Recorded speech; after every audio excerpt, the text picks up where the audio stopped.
day of the wedding, the billionaire was murdered. The woman inherited a fortune of tens of billions, but she was unhappy. She spent all day missing the wealthy man at her husband's funeral. She couldn't hide her sadness, but on the surface, she had to appear strong. Mike's company needed her to participate in management, but what she never expected was that, when she arrived at the company, she received a call from a stranger. The other party started with one sentence: "I'm Mike, and I'm still alive."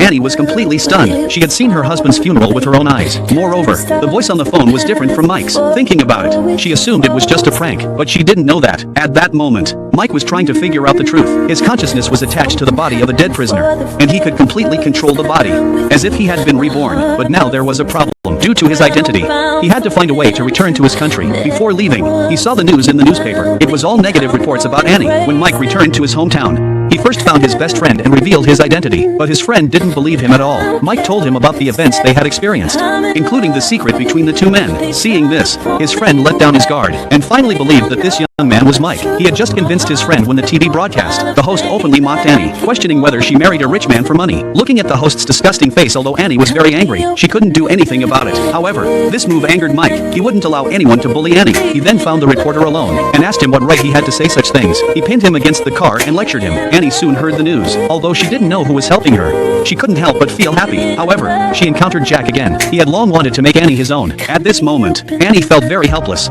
But in fact, she was still thinking about Mike. Just then, Mike's friend called. He said that due to the current situation, he wanted to introduce a new driver to Anne. He had a reliable candidate in mind. This way, Anne would be protected. And as a friend, he could rest assured, and didn't think much of it, and readily agreed. They arranged for an interview at the mansion the next day. At this point, Mike couldn't reveal his identity, first of all, and Mike not believe him. Second, he had to find out the truth about his own murder. After making sufficient preparations, Mike arrived at the mansion feeling uneasy. Just then, Annie came down the stairs, looking at the woman he loved deeply. Mike couldn't stay calm, but he quickly recovered. Annie trusted Mike's friend, and didn't ask too many questions. She asked him to come to the mansion to work immediately. After Mike left, Annie had a complicated expression on her face. She had a familiar feeling about this man.